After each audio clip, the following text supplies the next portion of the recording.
Hey, let's peel back the shiny veneer of medieval knights and get real about what their lives were actually like. Forget the polished armor and noble quests you've seen in movies or read in fairy tales.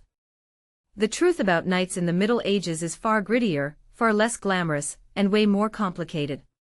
If you're vibing with this deep dive into history's less told stories, a quick like or subscribe would really keep these tales rolling. Also, I'd love to hear where you're tuning in from and what time it is there. It's amazing to connect across the centuries and continents. Picture this: when you imagine a knight, you probably think of a heroic figure, a shining beacon of honor riding into battle for king and country, rescuing damsels and upholding justice. But the reality? It was often a brutal, exhausting grind filled with danger, political games, and constant pressure to perform. Knights weren't just noble warriors. They were also human beings stuck in a harsh social system that demanded loyalty and obedience, often at great personal cost. The image of knighthood has been romanticized over centuries. Those stories of chivalry and valor were often penned by monks, poets, and chroniclers aiming to inspire or justify the power structures of their day. But scratch beneath the surface and you find something much less tidy.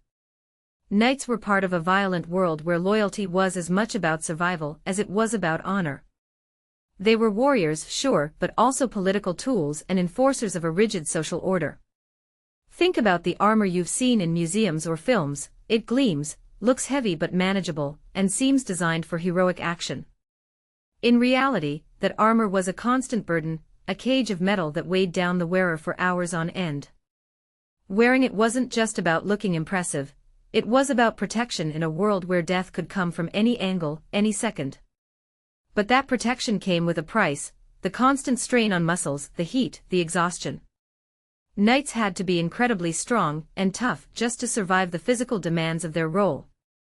And don't be fooled by the idea that knights were born into easy privilege. While many came from noble families, becoming a knight wasn't just about inheriting a title. It was a lifelong commitment starting in childhood, and the path was grueling. Young boys destined for knighthood were sent away to serve as pages and squires, learning the art of war and the codes they were supposed to live by. But this training was brutal: long hours, relentless drills, and constant pressure to prove themselves. Failure could mean disgrace or worse. For many, this wasn't some romantic adventure, it was a harsh, unforgiving apprenticeship. Even the noble battles were far from glorious. The reality of medieval warfare was chaotic, violent, and terrifying. Battles were often messy affairs, with close-quarters combat that left many knights maimed or dead. The romantic idea of knights charging heroically into battle is just a sliver of the truth. Most fighting was brutal, bloody, and unpredictable. Injuries were gruesome, medical care was primitive, and survival was never guaranteed. Knights faced not just the enemy but the constant threat of infection and death from wounds that today might be treatable. Beyond the battlefield, knights lived within a strict social hierarchy that shaped every aspect of their lives. Their loyalty wasn't just to their own honor but to lords, kings, and the complex web of feudal obligations that governed medieval society. Knights had to navigate political intrigue, shifting alliances, and the constant pressure to maintain their status and wealth. This wasn't some carefree life of adventure. It was a constant balancing act that could turn deadly if you made the wrong move. The ideal of chivalry, that code of conduct emphasizing honor, loyalty, and protection of the weak, was often more aspirational than real.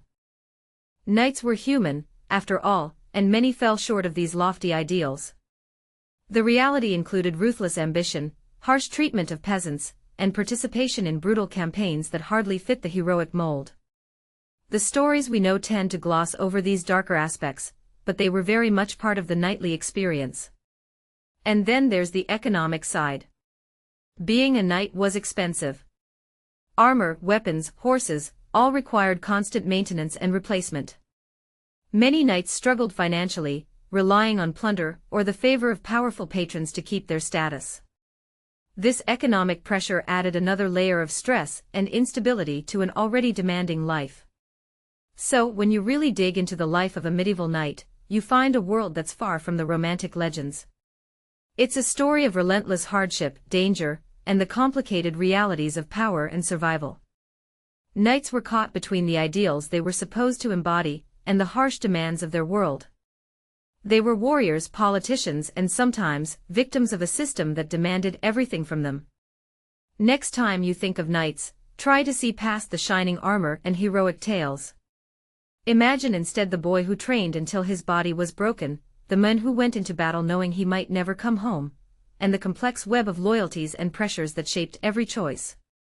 That's the real story, raw, unvarnished, and far more human than the legends suggest. Stick around because next, we're diving into what that grueling training really looked like, the physical toll and relentless demands that forged these warriors. It's not pretty, but it's fascinating. And if you're enjoying this, hit that like button and share your thoughts below. Where are you watching from? What time is it there? Let's build this global community of history lovers sharing these untold stories. Alright, now that we've peeled back the romantic gloss on knighthood, let's get into what it really took to become one of these so-called noble warriors.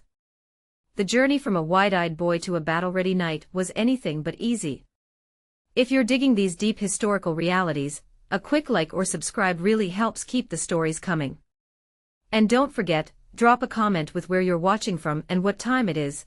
It's incredible to connect with people worldwide who share this fascination. Picture a young boy, often around the age of 7, taken from his home to start a life that would revolve entirely around training, discipline, and endurance. This was the beginning of a grueling apprenticeship as a page, the first step on the path to knighthood. It wasn't a carefree childhood filled with play or learning only school lessons. No, these boys were thrust into a harsh environment where every day was a test of physical and mental toughness. Pages served in noble households, learning the basics of courtly manners and receiving some education, but the real focus was on preparing their bodies and minds for a future defined by combat and service. Their days were packed with chores, practicing weapon skills, and watching older knights to absorb what they could. It was exhausting, repetitive work, designed to build stamina and resilience. The young pages were expected to endure long hours of physical activity without complaint, laying the foundation for the relentless demands to come.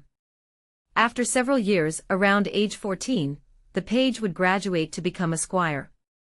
This was when the training intensified and the real challenges began.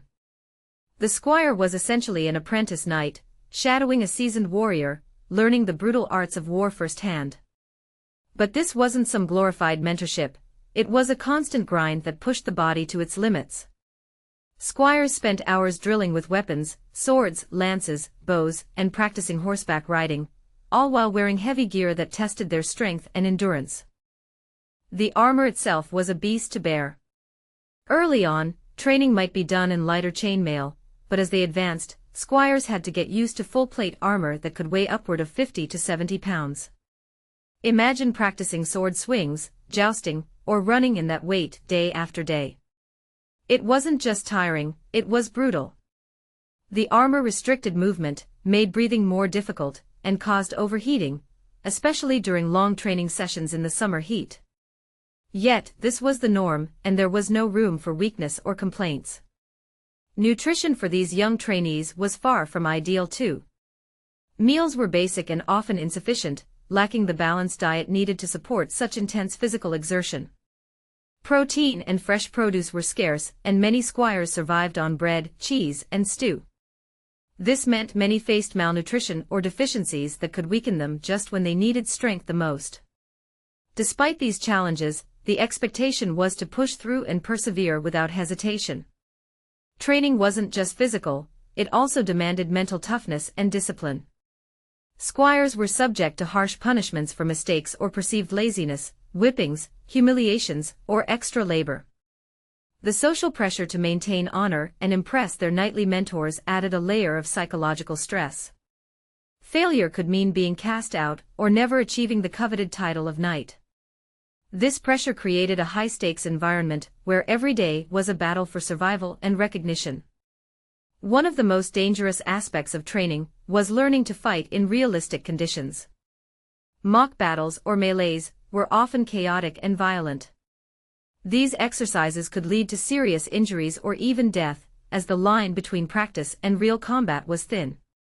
Squires and young knights had to quickly adapt to the unpredictability of battle, where a single misstep could be fatal. The stakes were high from the very start, and many never made it past this stage. The physical toll of this training was immense. Long hours of wielding heavy weapons, controlling spirited horses, and carrying armor caused chronic injuries. Joint pain, muscle strains, and broken bones were common. Medical care was primitive, so even minor wounds could become serious infections. Many young men entered knighthood already weakened or scarred from years of punishment and grueling practice. Despite the hardships, this training was essential. A knight's life was a constant test of strength and skill. Without mastering these demanding routines, survival on the battlefield was nearly impossible. The training built not just muscle but also endurance and reflexes needed to wield weapons effectively while armored. It also taught the discipline to follow orders and maintain composure under extreme stress, skills that could mean the difference between life and death in the chaos of medieval warfare. On top of the physical hardships, squires had to learn the etiquette and codes of conduct expected of knights. This was a double-edged sword. While they practiced violence and war, they were also groomed to be diplomats, courtiers, and representatives of their lords. Balancing the brutality of combat with the expectations of chivalry and honor created a complex, and often contradictory training environment. Squires were taught to be both fierce fighters and polished gentlemen, a tough act to pull off. The social environment of training was also competitive. Young squires often found themselves vying for the favor of their knightly mentors or noble patrons. Success meant better armor, horses, and chances for advancement. Failure meant obscurity or a hard life as a common soldier or servant.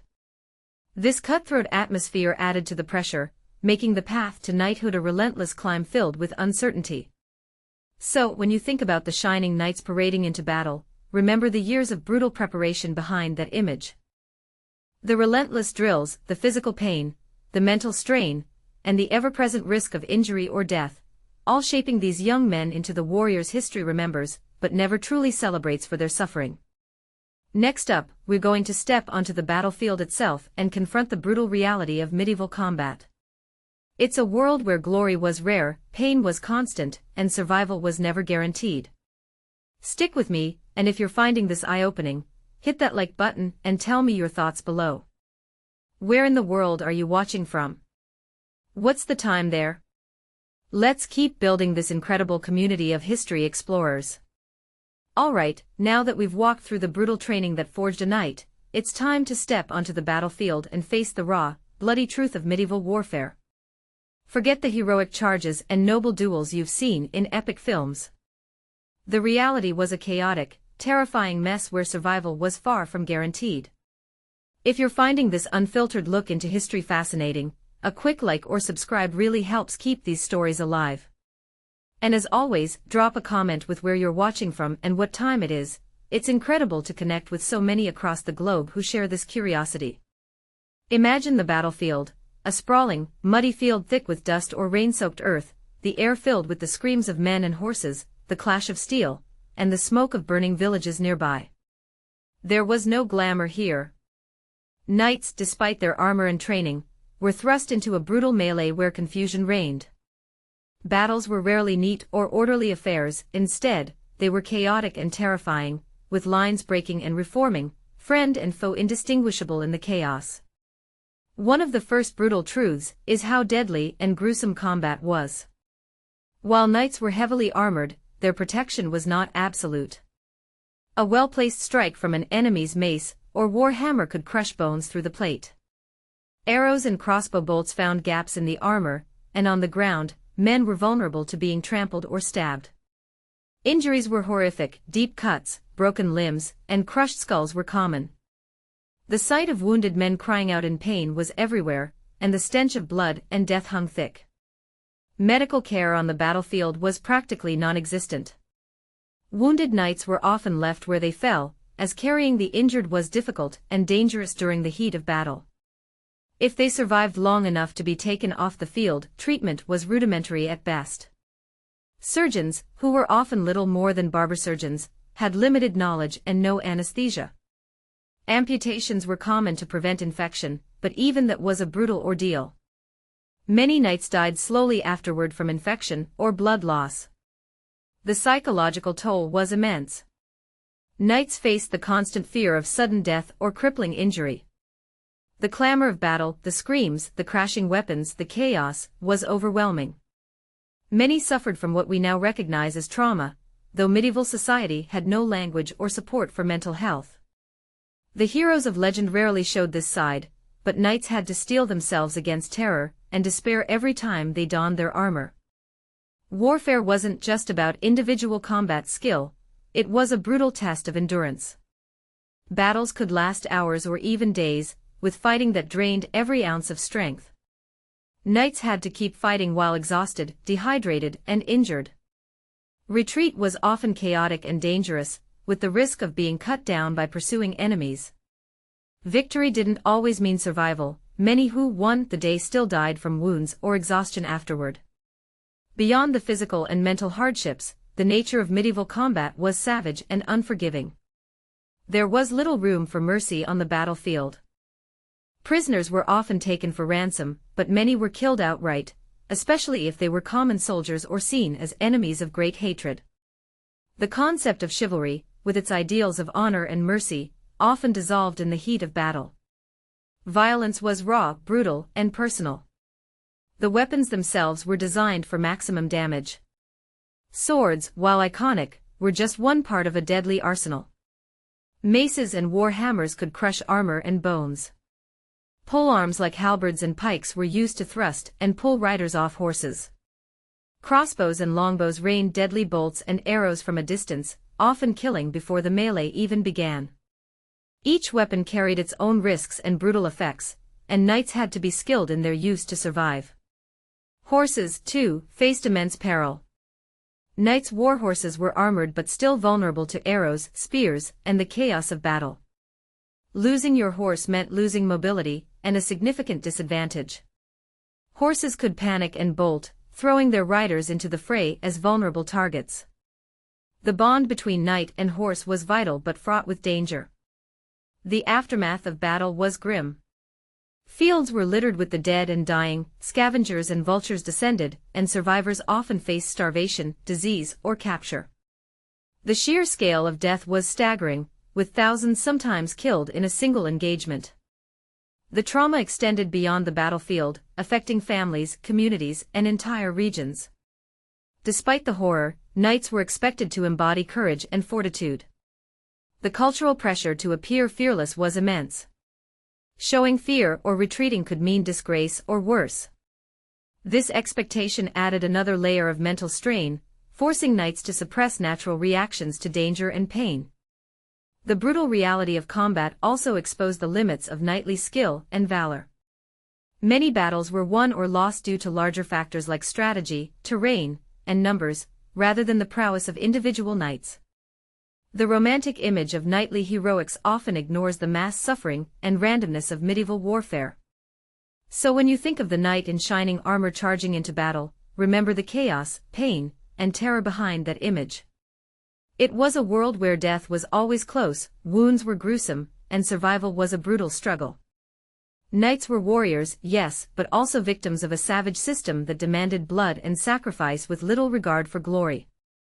Coming up next, we'll dive into the social pressures and expectations that shaped knights' lives off the battlefield, the rigid hierarchies, political games, and constant demands that weighed heavily on these warriors.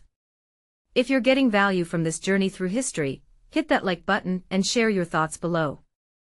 Where are you watching from? What's the time there? Let's keep building this amazing community exploring the untold stories of the past.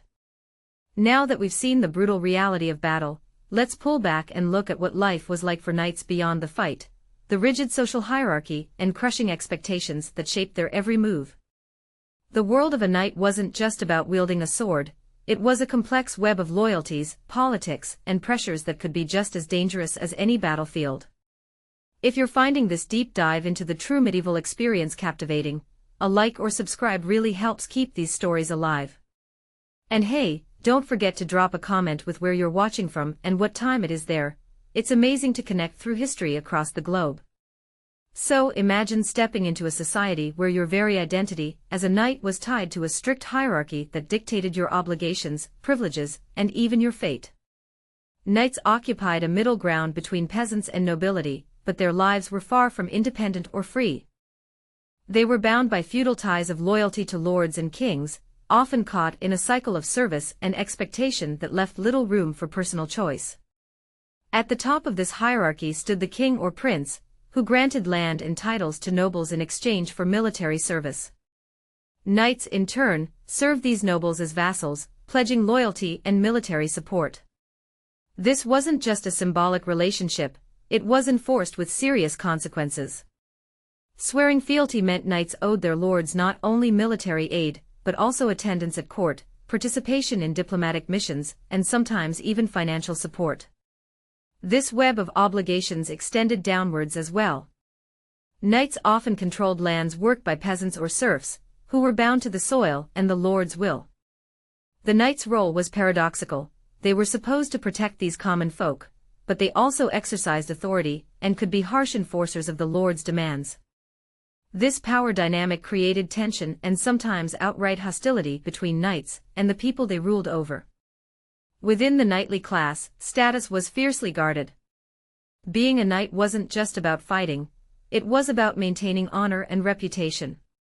Knights had to navigate a complex social code that demanded they uphold their family's name, display courage, and avoid shame at all costs. Failure to meet these expectations could result in social ostracism or loss of status, which could be devastating in a world where reputation was everything. Political intrigue was another constant. Knights were often involved in the power struggles that defined medieval courts. Alliances shifted, betrayals were common, and loyalty was frequently tested. A knight might find himself fighting alongside one lord one day and opposing him the next, depending on the shifting tides of power. This unstable environment required not only martial skill, but also political savvy and the ability to navigate dangerous social waters. Honor and chivalry, while idealized, were part of this social framework. Knights were expected to embody these virtues publicly, to be brave, loyal, and courteous, especially towards noblewomen. But these ideals often clashed with the harsh realities of politics and warfare. Knights sometimes had to compromise or abandon these principles to survive or advance their position. The gap between the code of conduct and actual behavior could be wide. The pressures extended into daily life as well. Knights were expected to maintain a lifestyle befitting their status, which meant expensive clothing, horses, armor, and weapons. Hosting feasts, participating in tournaments, and attending court all required resources and time. Failure to keep up appearances could damage a knight's standing and influence. This constant need to display wealth and power added financial strain and social pressure. Moreover, knights were subject to the whims of their lords and the shifting politics of the realm. They could be called away at a moment's notice for military campaigns or court duties. Refusing a lord's command was dangerous and could lead to accusations of treason or dishonor. This lack of autonomy meant knights lived in a state of perpetual readiness and uncertainty, their lives shaped by forces beyond their control. Marriages and family alliances were another aspect of this social system. Knights often married to secure political alliances or consolidate wealth. Love or personal preference was secondary to strategic considerations. These marriages could bind families together or create rivalries, further complicating the political landscape. A knight's family could be both a source of support and a source of danger in this tangled web of loyalties. The constant demands and expectations could be overwhelming. Knights had to juggle their military duties, social obligations, family responsibilities, and political alliances, all while maintaining the appearance of honor and strength. This balancing act was precarious, and many knights struggled to keep all the pieces in place. Failure in any area could have serious consequences, from loss of favor to outright exile or violence. It's important to recognize that this social structure wasn't static. Over time, knights' roles evolved as kingdoms centralized power and professional armies began to replace feudal levies. But during the height of the medieval era, the knight's life was deeply embedded in this system of hierarchy and obligation, shaping every aspect of their existence. So when you picture a knight, don't just think of a warrior charging into battle. Think of someone caught in a complex social network, navigating loyalties and pressures that could be as dangerous as any sword. The knight's life was a constant negotiation between duty, honor, survival, and ambition. Next, we're going to dig into the financial realities behind all this, the staggering costs of maintaining knighthood, and how many knights struggled just to keep their armor on. If you're getting something out of this, smash that like button and share your thoughts below. Where are you watching from? What time is it there? Let's keep this conversation going as we unravel history's layers together. Now that we've unpacked the social maze knights had to navigate, let's talk about the other harsh reality lurking behind those shining suits of armor, the staggering economic pressure that came with knighthood. Being a knight wasn't just about honor and battle, it was also an expensive lifestyle that demanded constant resources and money. If you're enjoying this journey into the real medieval world, a quick like or subscribe helps keep these stories coming, and don't forget to tell me where you're watching from, and what time it is there. It's awesome to connect with all of you around the globe. First off, the cost of armor alone was astronomical. A full suit of plate armor wasn't just protective gear, it was a masterpiece of craftsmanship, often custom-made by skilled smiths over months. These suits could weigh 50 to 70 pounds and required a team of artisans to create. Because armor was so expensive to produce and maintain, knights had to be careful with it, yet it was also constantly subject to damage in training and battle. Repairs were costly and time-consuming, meaning knights often struggled to keep their gear in fighting shape. Then there were weapons. Swords, lances, maces, and bows all required upkeep, and the best quality weapons were pricey. Knights needed to arm themselves fully, not just for battle but also for tournaments, which were both social events and chances to prove their skill. A broken lance or dull sword wasn't just a failure in combat, it was a blow to a knight's reputation and could mean financial loss. Horses were another massive expense. War horses, known as destriers, were bred and trained for battle, and they came with a hefty price tag. A knight needed multiple horses, not just for war but also for travel and tournaments. Feeding, housing, and caring for these animals added to ongoing costs. Horses were vulnerable in battle, so losing one was a serious financial setback that couldn't be ignored. Living as a knight wasn't just about armor and weapons either. Maintaining a household meant paying for servants, squires, and sometimes mercenaries. Knights often had to host feasts and events to display their status and secure alliances, which meant more expenses. Clothing, too, was a marker of status. Fine fabrics and elaborate designs were expected but came with a high price. Because of all this, many knights found themselves in precarious financial situations. Unlike the popular image of knights as wealthy nobles, many struggled to afford the lifestyle expected of them. Some knights were landless or had small holdings that didn't generate enough income to cover their expenses. Others relied heavily on the patronage of powerful lords or the spoils of war to survive. Plunder and ransom became significant sources of income. After battles, knights would seize valuables from defeated foes, and capturing high-ranking prisoners to ransom back to their families was a lucrative, if morally ambiguous, practice. Yet, this was unpredictable income, and often came with risks. Not every campaign ended in victory, and not every captive was worth a ransom. Loans and debts were common. Knights sometimes borrowed money to maintain their equipment or pay for campaigns, plunging themselves into debt traps. Failure to repay could mean losing lands or titles, further worsening their position. This cycle of debt made the knightly life unstable and fraught with financial anxiety. Tournaments, while social highlights, were also expensive to enter. The costs of equipment, horses, and travel added up, and winning was never guaranteed. But knights had to participate to maintain their reputation and connections. Skipping these events could mean social isolation or loss of patronage, so the financial strain was a price many were forced to pay. In some cases, knights turned to other means to support themselves. Some engaged in trade or managed estates more actively than traditional nobles. Others served as mercenaries or joined military orders. These choices could bring additional income but also exposed knights to new risks and challenges. The economic pressures also influenced the political behavior of knights. To secure their financial position, knights often sought favor with powerful lords, engaged in political intrigue, or even shifted allegiances.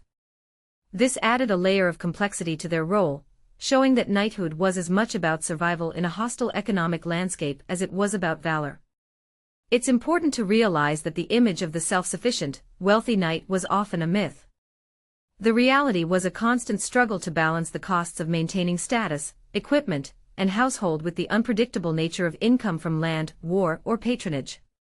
For many, knighthood was a precarious tightrope walk where one wrong step could lead to ruin.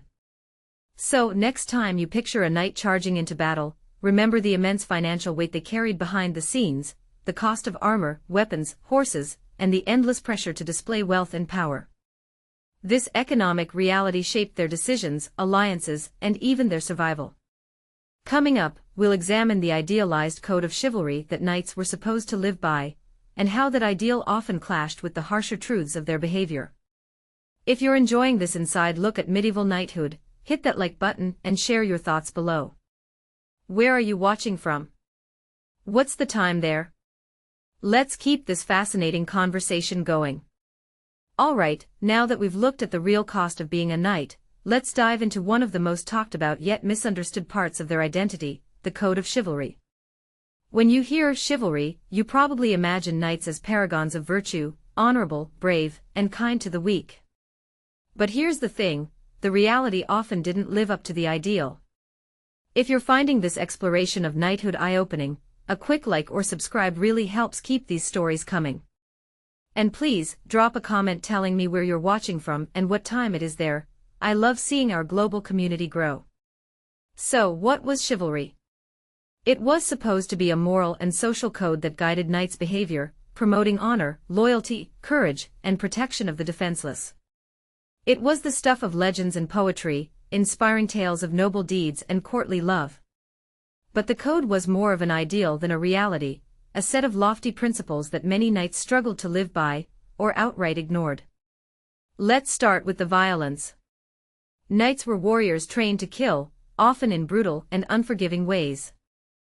The code of chivalry preached honor in battle, but in practice, warfare was savage and merciless. Knights participated in campaigns like the Crusades, which were marked by extreme violence, massacres, and religious fanaticism. The idealized image of fighting with honor faded quickly amid the chaos and bloodshed. Moreover, the protection of the weak, one of the most celebrated aspects of chivalry, was frequently contradicted by knights' actions. Peasants and serfs, who made up the majority of the population, were often exploited or harshly treated by the very knights sworn to defend them. Heavy taxes, forced labor, and brutal punishments were common.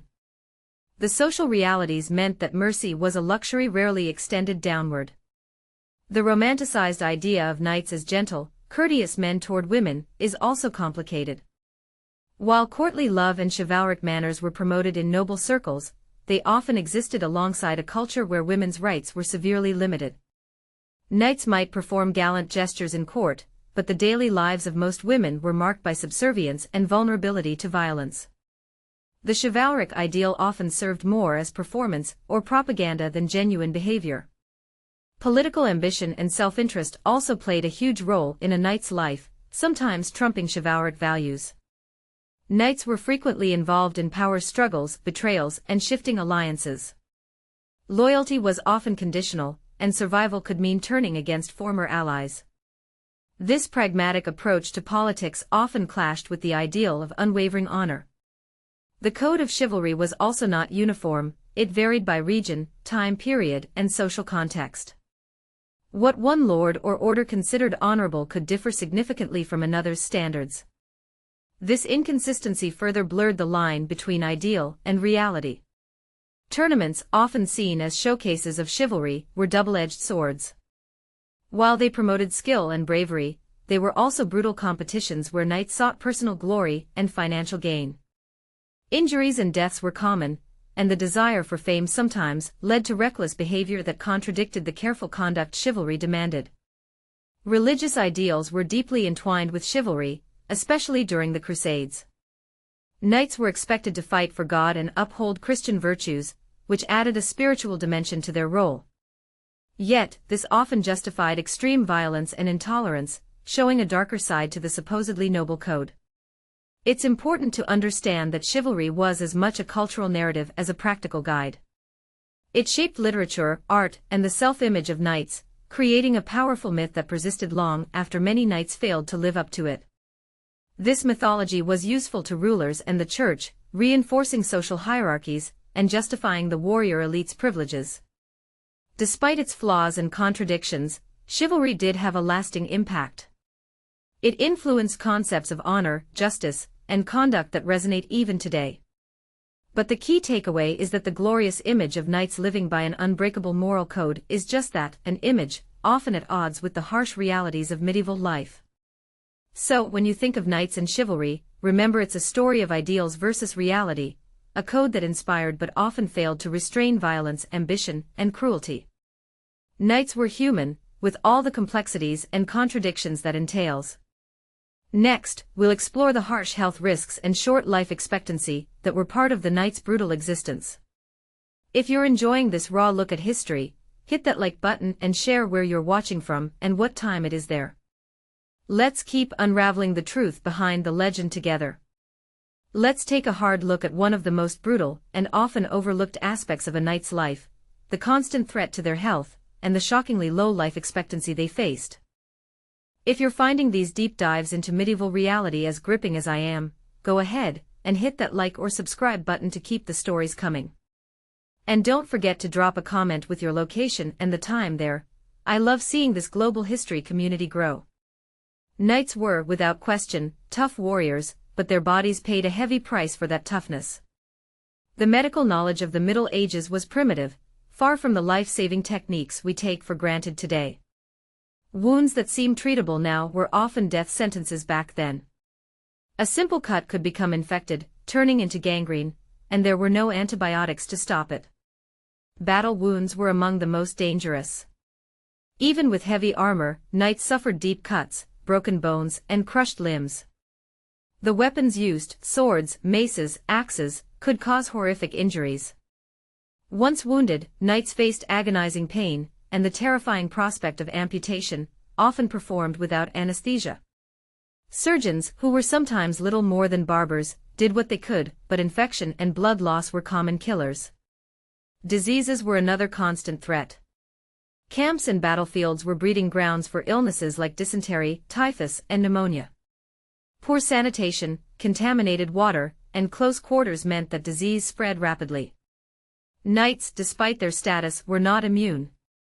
Many died not from the sword but from sickness caught during campaigns. Nutrition was also a factor in their health. Despite the image of knights feasting on lavish meals, their diets were often limited and lacked essential nutrients. Campaigns could last weeks or months with little access to fresh food, weakening their bodies. Malnutrition made recovery from wounds even harder, and left knights vulnerable to illness. The physical demands of knighthood took a toll over time. Carrying heavy armor, riding long distances, and engaging in constant combat wore down the body. Chronic pain, arthritis, and joint problems were common among older knights. The cumulative effect of injuries and strain meant few knights lived to old age. Life expectancy for knights was short by modern standards, many did not live past their 30s or 40s. The combination of battlefield dangers, lack of medical care, disease, and physical strain created a lethal environment. Even those who survived battles often succumbed later to complications from their injuries. Mental health was another hidden cost. The trauma of witnessing death, suffering injuries, and facing constant danger took a psychological toll. While medieval society didn't recognize mental health issues as we do today, evidence suggests that many knights suffered from what we'd now call post-traumatic stress. Depression and despair were real, but support was non-existent. The risks extended beyond the battlefield. Training accidents, jousting injuries, and even everyday tasks carried dangers. Horses could panic and throw riders, weapons could misfire or break, and accidents were common. With limited medical knowledge, even minor injuries could become life-threatening. Despite these dangers, knights were expected to display stoicism and courage. Showing weakness or fear could damage their reputation and status. This cultural expectation meant many hid their pain and suffered silently, adding to their physical and mental burdens. The harsh realities of health and mortality also influenced the culture of knighthood. The concept of dying honorably in battle was romanticized, but the truth was often a slow decline through injury and illness. Family and comrades might care for injured knights, but without modern medicine, survival was always uncertain. Medical knowledge did improve slowly over the centuries, but for most of the medieval period, knights faced a world where a minor wound could be fatal. This reality shaped their lives profoundly, adding urgency and fatalism to their existence. So, when you think about knights, their bravery and skill, remember the fragility beneath the armor. Their lives were marked not just by glory but by pain, illness, and an ever-present shadow of death. It was a brutal existence where survival was never guaranteed. Next, we'll explore the complex relationships between knights and the common people they ruled over, the exploitation, social divides, and realities behind the myth of knights as protectors.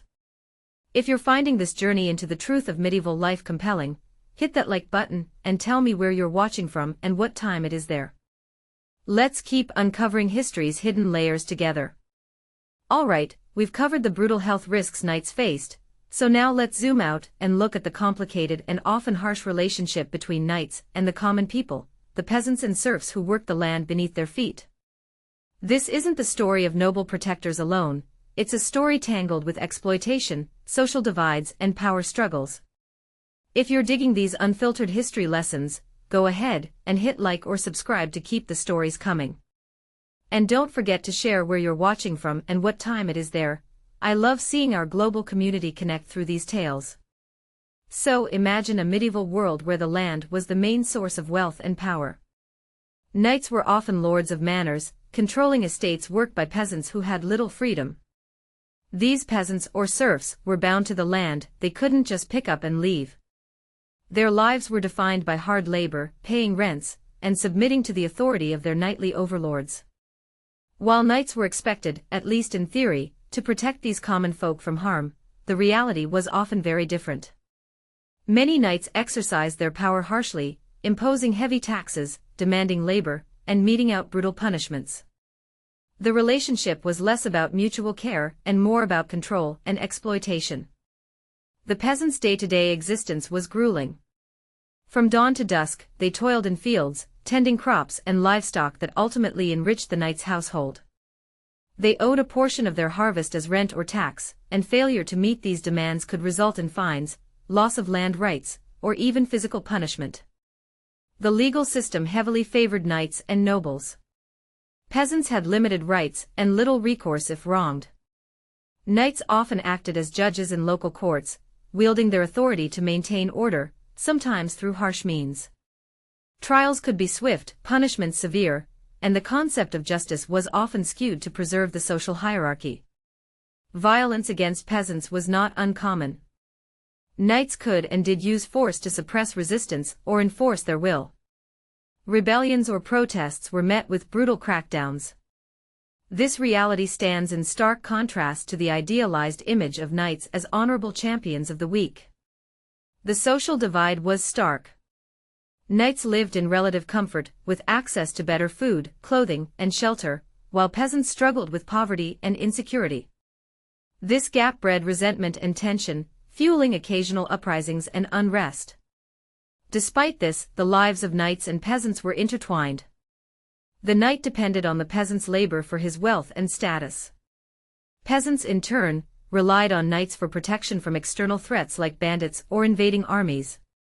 This interdependence was fragile and fraught with conflict but essential for the medieval social order. Religion played a role in this dynamic as well. The church preached ideals of charity and care for the poor, but in practice, the social order was rigid. Knights often supported the church and used religion to legitimize their authority, while peasants attended services that reinforced their subordinate status. Culturally, the knightly ideal often ignored or downplayed these harsh realities. Literature and art celebrated noble deeds and chivalry but rarely gave voice to the common folk's struggles. This created a skewed historical memory that glorified knights while marginalizing peasants. In some regions and periods, relationships between knights and peasants were less brutal and more cooperative. Feudal obligations included mutual duties, and there were moments of genuine protection and support. But these were exceptions rather than the rule. The exploitation of peasants contributed to the gradual changes in medieval society. Over time, economic pressures, population changes, and social unrest began to challenge the rigid feudal system. Knights had to adapt or risk losing their power base. So, when you think of knights as protectors of the weak, remember the complex and often harsh reality beneath that image. Their power was built on the labor and subjugation of common people, and maintaining that power meant enforcing social divides with force and authority. Next, we'll tackle the myths and realities of the knightly image, how legends, literature, and modern media have shaped what we think we know, often glossing over the darker truths. If you're finding this deep dive into history fascinating, smash that like button and share your location and time below. Let's keep unraveling the past together. Alright, after peeling back layers of medieval reality, it's time to confront the stark contrast between the enduring myths of knights and the often brutal truths they lived. The image of knights as noble heroes, paragons of honor and chivalry, is one that's been shaped and reshaped over centuries, by poets, chroniclers, and now movies and games. But the real story? It's far messier.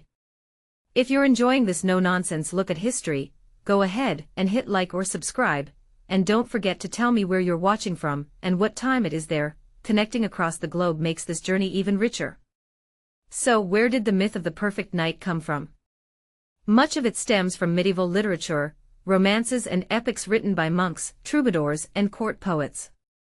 These stories were designed to inspire and uphold the social order by promoting ideals like bravery, loyalty, and courtly love. Knights were cast as shining heroes battling evil, protecting the weak, and living by an unbreakable code of honor. These tales created a powerful narrative that shaped how people thought about knighthood, both then and now. But here's the catch, these stories were often more fantasy than fact. The knights who inspired them were real men with flaws, ambitions, and contradictions. Many didn't live up to those lofty ideals. Violence, greed, political scheming, and exploitation were part of their daily lives. The image of the chivalrous knight often glossed over these darker realities. The process of myth-making didn't stop in the Middle Ages. Renaissance writers romanticized the past, and Victorian-era culture revived and polished the knightly image further, turning it into a symbol of national pride and moral virtue. This process distanced the myth even more from the gritty realities of medieval life. Modern media continues this tradition. Films, TV shows, and video games often portray knights as flawless heroes or tragic champions, focusing on sword fights and noble quests.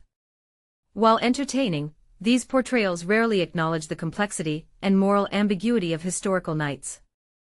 The messy politics, the brutality, and the economic struggles are mostly left out. This mythologizing has consequences. It can obscure the experiences of other groups, peasants, women, and minorities, whose lives were profoundly affected by knights but are rarely part of the romantic narrative. It also risks simplifying history into good versus evil stories, missing the nuances that make the past fascinating and instructive. Another aspect often ignored is how the knightly image was used as propaganda. Kings and nobles promoted chivalric ideals to legitimize their rule and rally support. The idea of knights as protectors helped justify social hierarchies and military campaigns, including brutal crusades and internal conflicts. The reality was often far from heroic. Knights could be ruthless, self-interested, and violent, sometimes attacking those they were supposed to defend. Their allegiance was often to personal gain or political advantage, rather than pure ideals. This contradiction between image and action is central to understanding medieval knighthood. It's also worth noting that the knightly ideal wasn't universal. Different regions and cultures had varying concepts of honor and warfare. The Western European knightly code doesn't map neatly onto other warrior traditions, reminding us that these myths are culturally specific and not timeless truths. So, when you watch a movie or read a book about knights, remember there's a whole hidden story beneath the shining armor. The myth is powerful and enduring, but it's only part of the truth. Real knights were complex, flawed humans living in a harsh and often violent world.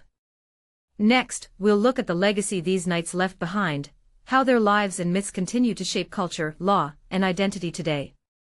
If you're finding this deep dive valuable, hit that like button and share your location and time below. Let's keep unraveling history together, one story at a time. As we reach the final chapter in our deep dive into medieval knighthood, let's reflect on the legacy these knights left behind, a legacy that's far more complex than the romantic legends suggest. The image of the knight still echoes through culture, law, and identity today, shaping how we think about honor, courage, and duty. If you've been inspired by this journey, a like or subscribe means a lot, and please share where you're watching from and what time it is there.